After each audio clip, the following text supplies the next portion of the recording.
إنسان أنا أتسامى برحمتي. السلام علیکم ورحمۃ اللہ وبرکاتہ. نحمدہ ونصلی علی رسولہ الکریم، اما بعد. ناظرین، مرسی ٹی وی پر آپ کا استقبال ہے اور میں لے کر حاضر ہوں ایک اہم پروگرام، خوشخبریاں اور وعیدیں. آج کا موضوع ہے بدعت پر عمل کا انجام. اللہ تعالیٰ نے انسانیت کی کامیابی اور کامرانی کے لیے دین اسلام بھیجا. دین اسلام ایک مکمل طرز زندگی ہے، ایک نظام حیات ہے. ہمیں اپنی زندگی کا ہر قدم اسلامی تعلیمات کے مطابق گزارنے کی کوشش کرنی چاہیے. کہیں ایسا نہ ہو کہ ہم کسی عمل کو دین سمجھ کر انجام دیں، ہم کسی عمل کو اللہ تعالیٰ کی رضا کا ذریعہ سمجھ کر انجام دیں اور وہ عمل اللہ کی رضا کا ذریعہ ہو ہی نہ.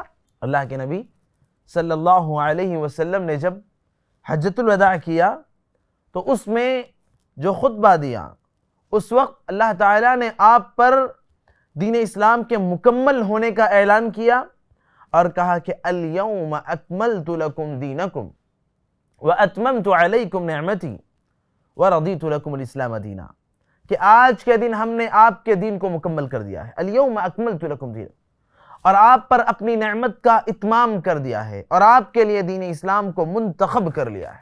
تو اللہ تعالیٰ نے یہ اعلان کر دیا تھا، اور اس کے بعد جب اللہ تعالیٰ نے یہ اعلان کر دیا ہے کہ اللہ کے نبی صلی اللہ علیہ وسلم پر دین مکمل ہو چکا ہے، تو اللہ تعالیٰ نے آگے کہا ایک اور مقام پر کہ فَمَاذَا بَعْدُ الْحَقِّ إِلَّا الضَّلَالِ، حق کے بعد اور کیا رہ جاتا ہے سوائے گمراہی کے. حق جو اللہ نے مکمل کر دیا ہے، اگر کوئی اللہ تعالیٰ کے مکمل کیے ہوئے حق سے ہٹ کر کچھ اور دین کے طور پر انجام دے تو وہ کیا ہے؟ اللہ تعالیٰ نے کہہ دیا وہ تو گمراہی ہے، وہ تو بگاڑ ہے، وہ تو بے راہ روی ہے، وہ تو اللہ تعالیٰ کے راستے سے ہٹنا ہے. اور جب ہم کسی عمل کو اللہ کے راستے سے ہٹ کر انجام دیں گے تو اللہ کی رضا کا ذریعہ نہیں بن سکتا.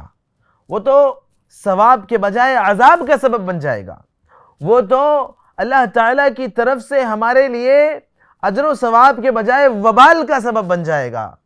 اللہ تبارک و تعالیٰ نے ایسے ہی لوگوں کے بارے میں قرآن مجید کے اندر کہا کہ کچھ ایسے لوگ ہیں جن پر ہم نے شیطان کو مسلط کر دیا ہے، یا جن پر ہم شیطان کو مسلط کر دیتے ہیں اور وہ شیطان ان کے برے اعمال کو بھی اچھا بنا کر پیش کرتا ہے.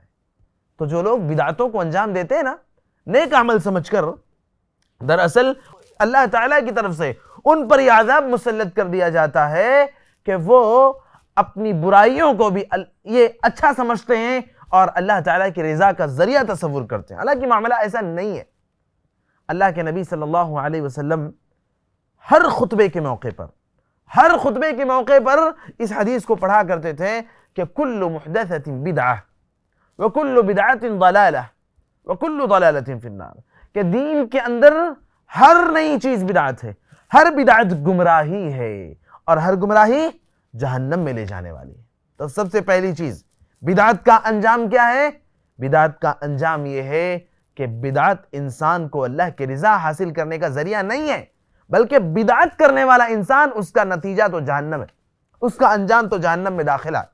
اس کی اپنی بدعات اسے جہنم کی طرف لے جائیں گی، اللہ تعالیٰ کے نزدیک اسے اچھا انسان نہیں بنائے گی.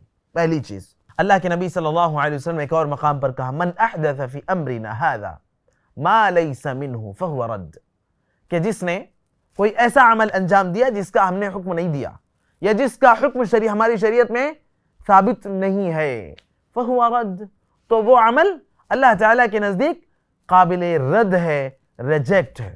پتہ چلا کہ بدعت کا دوسرا انجام کہ انسان کے اعمال برباد ہو جاتے ہیں.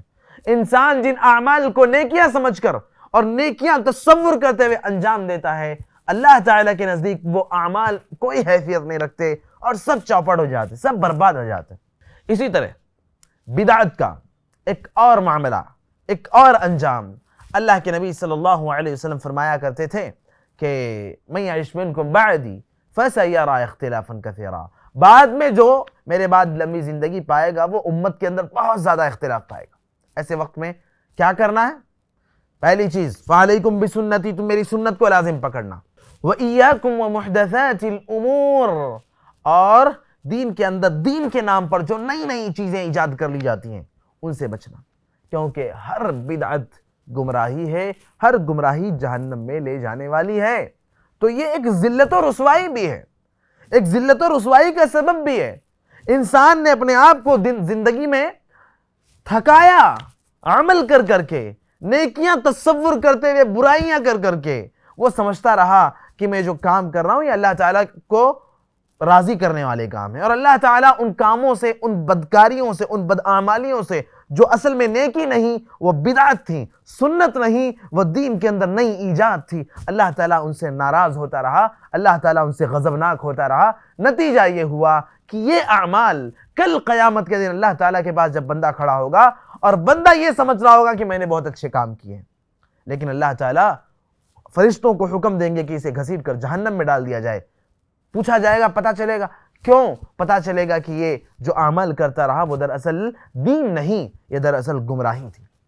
اللہ تبارک و تعالیٰ جب اللہ کے نبی صلی اللہ علیہ وسلم کو یہ اعزاز عطا فرمائیں گے کہ وہ اپنے امتیوں کو حوض کوثر کا جام پلائیں، آپ صلی اللہ علیہ وسلم اپنے ہاتھوں سے اپنے امتیوں کو حوض کوثر کا جام پلا رہے ہوں گے، وہیں پر کچھ افراد ایسے ہوں گے جن کی پیشانیاں چمک رہی ہوں گی، جو بڑے دیندار لگ رہے ہوں گے، اللہ کے نبی انہیں جام پلانے جا رہے ہوں گے، اچانک کیا ہوگا؟ فرشتے انہیں دھتکارتے اور بھگاتے ہوئے آئیں گے۔ تو آپ صلی اللہ علیہ وسلم پوچھیں گے ارے کیا بات، یہ تو میرے امت کے لوگ ہیں، کیوں انہیں بھگا رہے ہو؟ تو کہا جائے گا اللہ کے رسول یہ تو وہ لوگ ہیں جنہوں نے آپ کے بعد دین میں تبدیلی واقع کی تھی، یہ وہ لوگ ہیں جو دین کے نام پر بہت سے غلط کام انجام دیا کرتے تھے۔ تو آپ صلی اللہ علیہ وسلم بھی کہیں گے سحقن سحقن لمن غیر بعدی، دور ہو جائیں ایسے لوگ جنہوں نے میرے بعد دین میں تبدیلی کر ڈالی، جنہوں نے میرے بعد دین کے نام پر بہت سے ایسے کام انجام دیے جو اصل میں دین تھے ہی نہیں۔ بدعت کرنے والا انسان کہیں نہ کہیں وہ اللہ کے نبی صلی اللہ علیہ وسلم پر یہ الزام لگا رہا ہوتا ہے کہ اللہ تعالیٰ نے تو یہ تعلیم دی تھی لیکن اللہ کے نبی نے نعوذ باللہ ہمیں بتایا نہیں۔ یا اسی طریقے سے یہ ایک الزام یہ بھی ہو سکتا ہے کہ اللہ کے نبی صلی اللہ علیہ وسلم کو معلوم تھا لیکن آپ نے ہمارے خیر کے لیے ہمیں چیز نہیں بتلائی، یا اللہ رب العالمین نے جس چیز کو نیکی تصور کیا، نیکی بتلایا تھا، اللہ کے نبی کو نعوذ باللہ وہ بات معلوم ہی نہیں تھی۔ کتنی خراب بات ہے، کتنی عجیب بات ہے کہ انسان بدعت کو انجام دیتے ہوئے زبان قال سے نہ صحیح اپنے زبان حال سے یہ تصور کرے، یہ ظاہر کر رہا ہو کہ آپ صلی اللہ علیہ وسلم کی یہ کیفیات، نعوذ باللہ من ذلک۔ اس لیے ہمیں بدعات سے بچنا چاہیے اور سنت کو لازم پکڑنا چاہیے، اللہ اور اس کے رسول صلی اللہ علیہ وسلم کی تعلیمات کو ہی اپنی زندگی کا محور بنانا چاہیے۔ اللہ تعالی ہمیں اس کی توفیق عطا فرمائے۔ والسلام علیکم ورحمۃ اللہ وبرکاتہ۔ مرسی ٹی وی کے مزید ویڈیوز کے لیے ہمارے چینل کو سبسکرائب کریں اور بیل آئیکن کو کلک کرنا نہ بھولیں۔ جزاک اللہ خیر۔ مرسی ٹی وی، پیغام رحمت۔